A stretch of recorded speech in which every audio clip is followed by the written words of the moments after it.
Psalms chapter 78, Lessons from Israel's Past, a Maskil of Asaph. My people, hear my instruction, listen to what I say.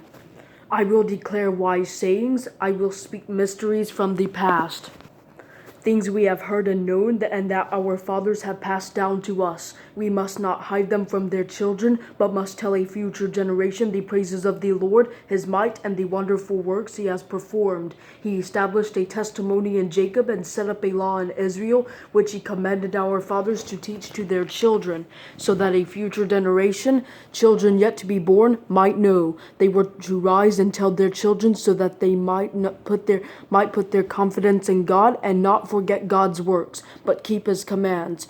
Then they would not be like their fathers, a stubborn and rebellious generation, a generation whose heart was not loyal and whose spirit was not faithful to God. The Ephraimite archers turned back on the day of battle. They did not keep God's covenant and refused to live by his law. They forgot what he had done, the wonderful works he had shown them. He worked wonders in the sight of their fathers in the land of Egypt, the region of Zoan. He split the sea and brought them across. The water stood firm like a wall.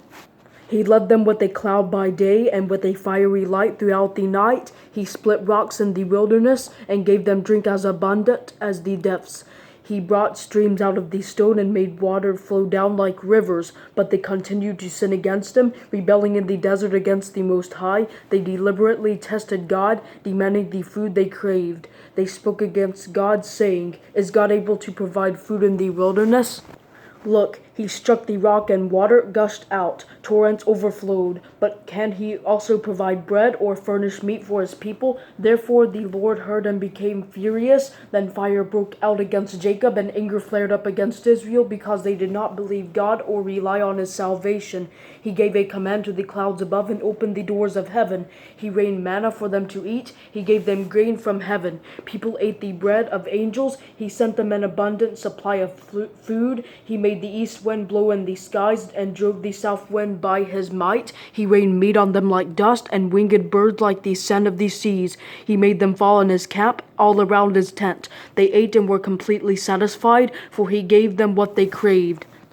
Before they had satisfied their desire, while the food was still in their mouths, God's anger flared up against them, and he killed some of their best men. He struck down Israel's choice young men. Despite all this, they kept sinning and did not believe his wonderful works. He made their days end in futility, their years in sudden disaster.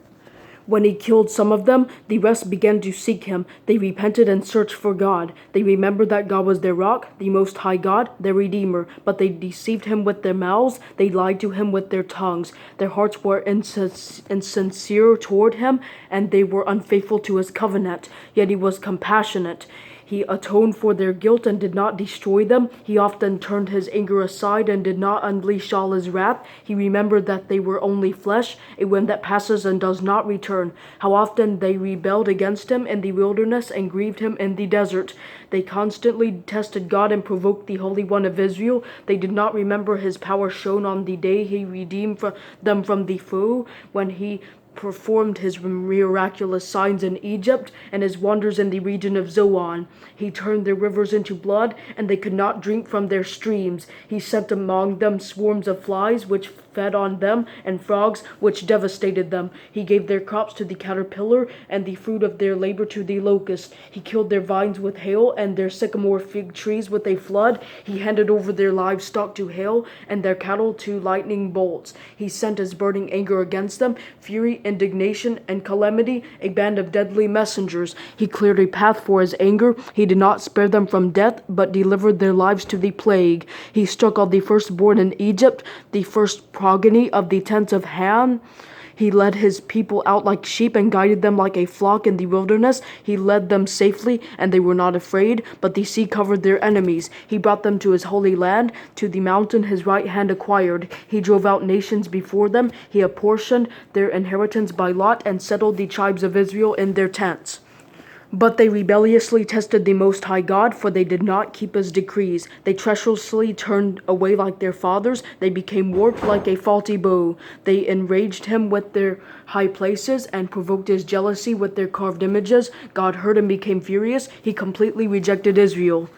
He abandoned the tabernacle at Shiloh, the tent where he resided among men. He gave up his strength to captivity and his splendor to the hand of a foe. He surrendered his people to the sword because he was enraged with his heritage. Fire consumed his chosen young men, and his young women had no wedding songs. His priests fell by the sword, but the widows could not lament. Then the Lord awoke as if from sleep, like a warrior from the effects of wine. He beat back his foes. He gave them lasting shame. He rejected the tent of Joseph and did not choose the tribe of Ephraim. He chose instead the tribe of Judah, Mount Zion, which he loved. He built his sanctuary like the heights, but like the earth that he established forever. He chose David his servant and took him from the sheepfolds. He brought him from tending ewes to be shepherd over his people Jacob, over Israel his inheritance. He shepherded them with a pure heart and guided them with his skillful hands.